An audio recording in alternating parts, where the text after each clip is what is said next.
Hi, I'm Jason. Hi, I'm Ashray. Hi, I'm Nima, and today we'll be presenting a research video which is about study life balance in university students. So, for our chosen problem area, we chose to focus on lifestyle, leisure, and entertainment. We did this because we felt that these aspects are extremely important for maintaining a good mental health, and through secondary research, have also shown to reduce stress. However, we found that people often tend to ignore these aspects of their life either due to work commitments or little to no social support. This often leaves people unable and also unwilling to implement a healthy lifestyle.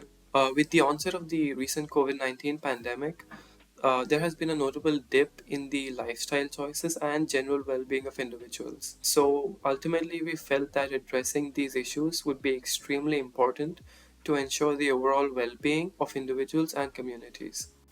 So, for our problem scenario, we chose to narrow down and focus on the study life balance of university students.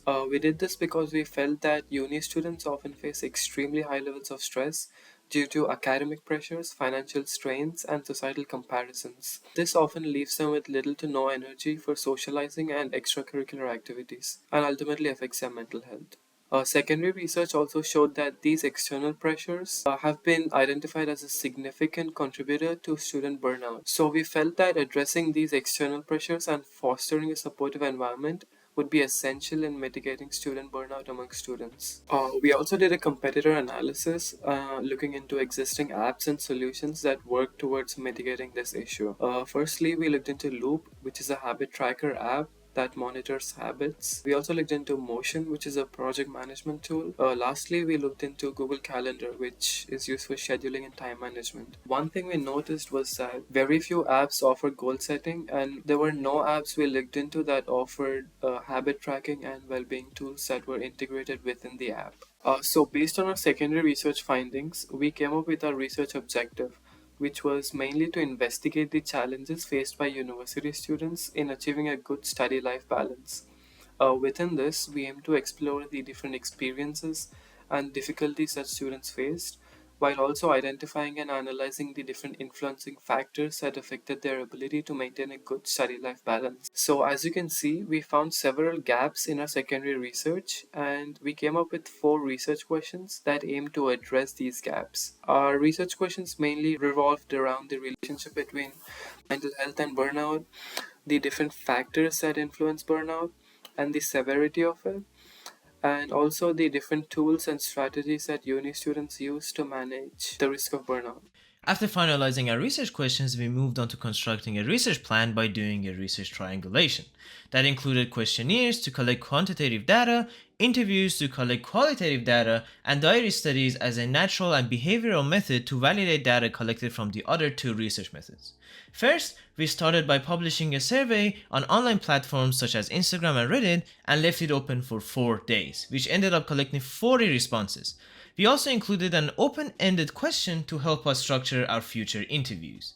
Some of the main reasons why we chose questionnaires rather than other research methods was to collect quantitative data, which helped us explore the main target demographics and their commitments, in addition to reviewing their stress levels and satisfaction with their current study life balance, which helped us later on in constructing the main personas.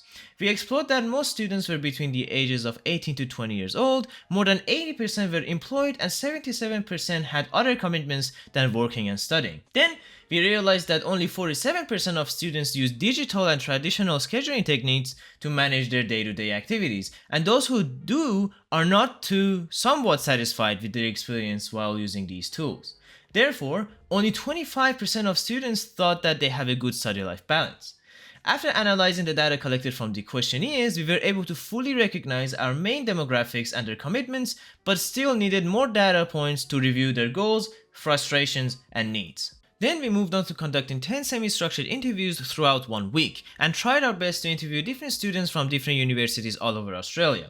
Some of the main reasons why we chose interviews rather than other research methods was to collect qualitative data, which helped us explore students' daily routines, methods and tools used for managing day-to-day activities, and the impact of an unbalanced life on students' mental health and stress levels. These findings also helped us validate the quantitative data that we collected from the questionnaires. Some of the main quotes mentioned throughout the interviews, which helped us understand how students feel, include I usually have breakdowns when I'm burnt out for the day, or it would be great if I had more time to concentrate on my studies. And other quotes that helped us review students' experience with scheduling tools include I don't really enjoy using Google Calendar, I find it hard to understand or navigate. All these findings helped us recognize our audience's main goals and frustrations. Finally, we moved on to conducting diary studies with 4 different participants, including a full-time employee who works remotely, 2 full-time students that are also employed, and 1 full-time student who doesn't work. To justify our choice of research method, we used diary studies to explore students' daily routines, schedules, study work commitments, and leisure activities. Another main reason was to compare the lifestyles between a full-time employee and different types of students. Some of the main pinpoints found include most participants spend a large amount of time on social media and many other pinpoints. And that's how we constructed our personas. We chose thematic analysis as our synthesis method because it allowed us to analyze a large quantity of data, interpret themes supported by real data, and many more factors. For our synthesized data, we were able to organize them and group them into smaller codes and larger subthemes.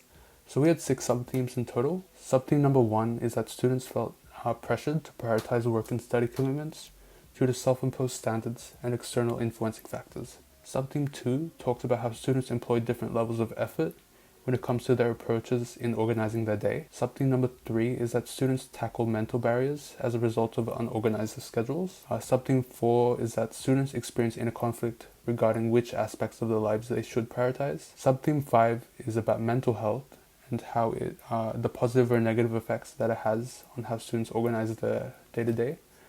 And subtheme 6, the most broad one, is that students' schedules are influenced by a diverse range of motivations. From our sub-themes, we were able to further group them down into 4 main themes, each of which directly correspond to our research questions. So theme number 1 answers research questions 1, 2, and 3, and it is that burnout is a prevailing and consequential feeling experienced by all types of university students. However, its severity relies on the individual's level of organization and the varying factors that influence it, such as different levels of commitments. Theme number 2 talks about students' encounters with scheduling, tools, and techniques, and how they differ based on individual responsibilities, preferences, and motivations. This corresponds to research question 4, which just asks about what are the experiences of students with current services.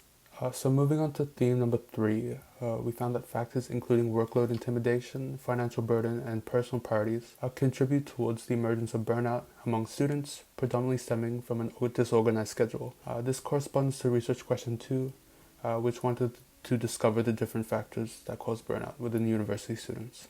For the 4th and final theme, students observed that the connection between their mental health and burnout and the balance between their academic and personal lives was intertwined, and that each aspect sort of impacted the other in different ways. This answers research question 1, where we wanted to discover the relationship between mental health and burnout.